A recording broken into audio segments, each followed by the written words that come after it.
अस्सलामुअलैकुम dear students, कैसे हैं आप सब। उम्मीद है खैर आफियत से होंगे और अच्छे से स्टडी कर रहे होंगे, मैथमेटिक्स को एंजॉय कर रहे होंगे। तो आज हम डिस्कस करेंगे Goel logical mathematics grade 7 exercise 4.2 question number हमारे पास है 2। तो क्वेश्चन नंबर 2 के अंदर कहा जा रहा है find the square root of the following fractions. हम पिछले क्वेश्चन के अंदर हम पढ़ के आए थे कि हम किस तरीके से स्क्वायर रूट फाइंड करते हैं। इस वीडियो के अंदर हम फ्रैक्शन का स्क्वायर रूट फाइंड करेंगे। तो हमारे पास पहली जो फ्रैक्शन है 49 अपॉन में 81, इनका हमने स्क्वायर रूट लेना है। अच्छा, ये पहले मैं आपको समझा के आया हूं कि इनको दोनों को अलग अलग रूट भी लगा सकते हैं, एक रूट के अंदर ही दोनों वैल्यूज भी रख सकते हैं। अब 49 के अगर हम फैक्टर्स निकालें तो 49 पर 7 का टेबल जाता है, 7 7 49 और 7 पर 7 एक मरतबा। ठीक है, तो ये हमारे पास आ गया। इसको मैं लिख सकता हूँ 7 का स्क्वायर। 7 कितनी बार है? 2 मरतबा है, तो 7 का स्क्वायर अपॉन में 81। 81 किसका स्क्वायर होता है? 9 का स्क्वायर। ठीक है, 9 का स्क्वायर। अगर आपको मालूम नहीं हो रहा तो आप इसके फैक्टर्स निकाल सकते हैं। ठीक है, तो ये स्क्वायर के साथ रूट कैंसिल। ठीक है, हमारे पास आंसर क्या आ गया? 7/9। अगली हमारे पास वैल्यू है 2.25। 2.25। अब सबसे पहले इस पॉइंट को खत्म करेंगे, इसका स्क्वायर रूट लेना है हमने। ठीक है, 2.25 का। तो सबसे पहले इसकी हम पॉइंट खत्म करेंगे। जब इसकी पॉइंट आप खत्म करेंगे तो आ जाएगा पॉइंट की जगह 1 और ये 0, तो 225 अपॉन में 100। इनका हमने क्या करना है? स्क्वायर रूट फाइंड करना है। 225 के फैक्टर्स निकालें। 225 के फैक्टर्स निकालें। 5 के टेबल के साथ 4 5 20, 2 इधर चले गए, 5 5 25। फिर 5 के टेबल के साथ 9 5 45। 9 पर 3 का टेबल जाता है, 3 3 9 एंड 3 पर 3 का टेबल एक मरतबा। और 100 के अगर आप फैक्टर्स निकालें, 100 के अगर हम फैक्टर्स निकालें 10 के टेबल के साथ भी निकाल सकते हैं, 2 के साथ भी, 5 के साथ भी। मैं डायरेक्ट 10 के टेबल के साथ निकालता हूँ। 10 10 100 एंड 10 पर 10 का टेबल एक मरतबा। तो ये हमारे पास हो जाएगा, ये 5 कितनी बार है? 2 मरतबा, तो 5 का स्क्वायर मल्टीप्लाई बाय 3 कितनी मरतबा है? 2 मरतबा, 3 का स्क्वायर अपॉन में 10 का स्क्वायर। स्क्वायर के साथ रूट कैंसिल, स्क्वायर के साथ रूट कैंसिल। 5 3 15, 15 अपॉन 10। इसको आप मजीद भी सॉल्व कर सकते हैं। जो है 3 5 15 एंड 2 5 10।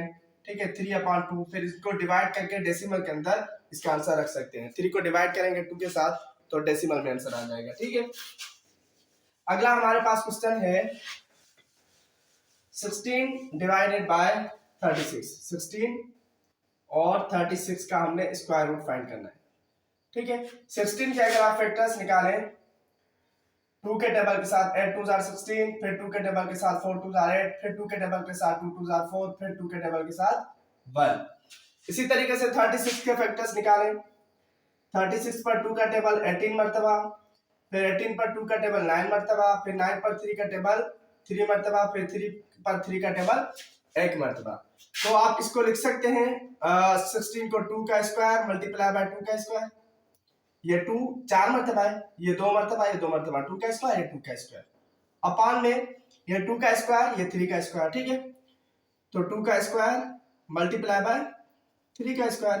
स्क्वायर के साथ रूट कैंसिल, 2 2 4 अपॉन में 2 3 6, 4 अपॉन 6। इनको आप मजीद सिंप्लीफाई भी कर सकते हैं। ठीक है, लेकिन सिंप्लीफाई के लिए नहीं कहा गया तो हमारे पास 4 अपॉन 6 आ जाएगा।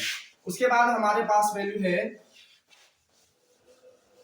784 अपॉन में 441। इनका हमने स्क्वायर रूट फाइंड करना है। ठीक है, या अलग अलग रखें रूट में या एक साथ रखें, कोई फर्क नहीं पड़ता। 784 के आप फैक्टर्स निकालें। ये बात याद रख लें, जब भी आखिर में इवन नंबर हो, लास्ट नंबर इवन नंबर हो, तो उस पर 2 का जो है टेबल जरूर जाता है। तो यहाँ पर भी 2 का टेबल जाएगा। 3 2 6, यहाँ से एक चला गया, 9 2 18, 2 2 4। यहाँ पर 2 है, इवन नंबर है, 2 का टेबल जाएगा 1, एक इधर चला गया, 9 2 18, एक इधर चला गया, 6 2 12, 196। फिर 2 का टेबल जाएगा, 9 2 18, एक इधर चला गया, 8 2 16। फिर 98 पे 2 का टेबल जाएगा, 4 2 8, 9 2 18। ठीक है, अब 49 पे 7 का टेबल जाएगा 7 मरतबा, फिर 7 पर 1 मरतबा। उसके बाद हम निकालते हैं 441 के फैक्टर्स। 4 प्लस 4 8 प्लस 1 9, 9 पर 3 का टेबल जाता है तो इस पर भी जाएगा। 4 पर 3 का टेबल 1 मरतबा, 1 इधर चला गया। 14 पर 3 का टेबल 4 3 जार 12, 2 इधर चले गए। 7 3 जार 21, फिर 3 का टेबल 4 3 जार 12, 2 इधर चला गया। 9 3 जार 27, फिर 49 पर 7 का टेबल 7 मरतबा, फिर 1।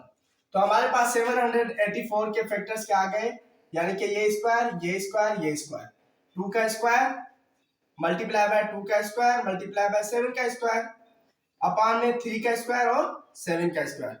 3 का स्क्वायर मल्टीप्लाई बाय 7 का स्क्वायर, स्क्वायर के साथ रूट कैंसिल। 2 2 जार 4, 4 7 जार 21 अपान में 3 7 जार 2 2 जार 4, 4 7 जार 28 अपान में 3 7 जार 21। तो 28 अपान में 21 हमारे पास आ गया इसका आंसर।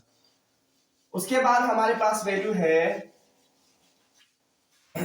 0.81, 0.81 यहां पे लिख लेता हूं 0.81। अब इसका हमने स्क्वायर रूट फाइंड करना है। मैंने आपको बताया पॉइंट की जगह 1 आ जाता है, ये 0 0, तो 81 अपान में 100।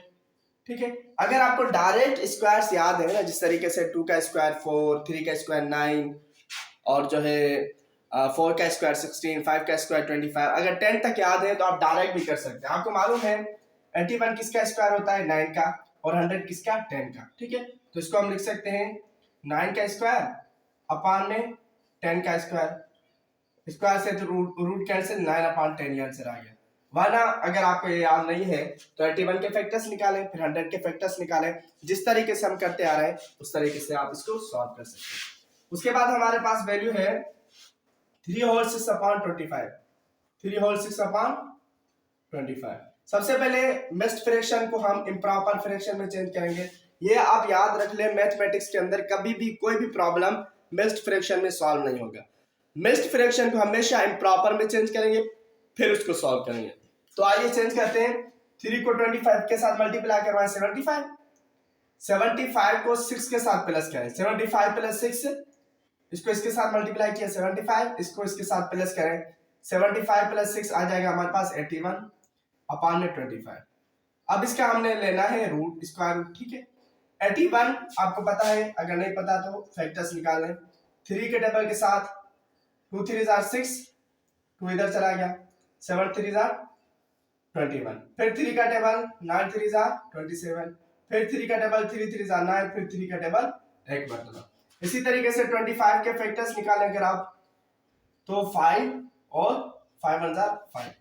तो फैक्टर्स इसके हमारे पास देखें 81 के हमारे पास आ गए। इसको मैं लिख सकता हूं 3 का स्क्वायर 3 का square, 3 square multiply by 3 square upon में 25 के हमारे पास आ गया 5 का स्क्वायर। इस स्क्वायर के साथ रूट कैंसिल, स्क्वायर के साथ रूट कैंसिल, स्क्वायर के साथ रूट कैंसिल, 3 3 जार 9 अपान में 5, तो 9 अपान में 5 इसका परफेक्ट आंसर आ गया। उसके बाद हमारे पास अगली वैल्यू है 12.25। इसको देखते हैं 12.25।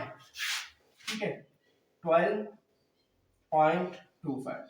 सबसे पहले इस पॉइंट को खत्म करेंगे, 1 आ जाएगा, ये 0 0। ठीक है, कितनी वैल्यूज है पॉइंट के बाद, 2। तो हमारे पास आ गया 12.25 और 100 अपान 100। इसका हमने क्या लेना है, स्क्वायर रूट। 1225 के फैक्टर्स निकालें। जब भी लास्ट डिजिट 5 या 0 हो तो 5 का टेबल उस पर जाएगा, तो यहां पर भी 5 का टेबल जाएगा।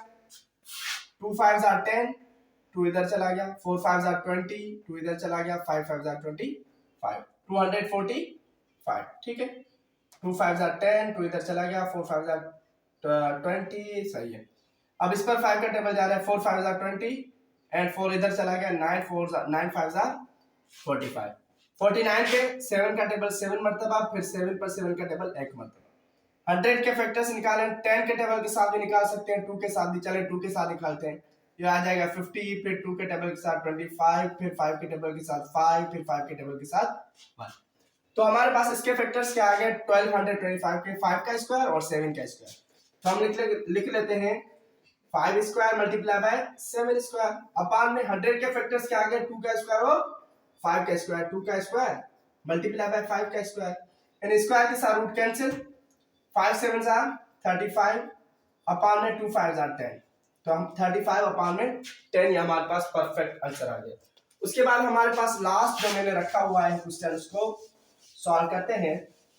वो है हमारे पास 1.5625, 1.5625 पॉइंट की जगह 1 कितने डिजिट है 1 2 3 4, 1 2 3।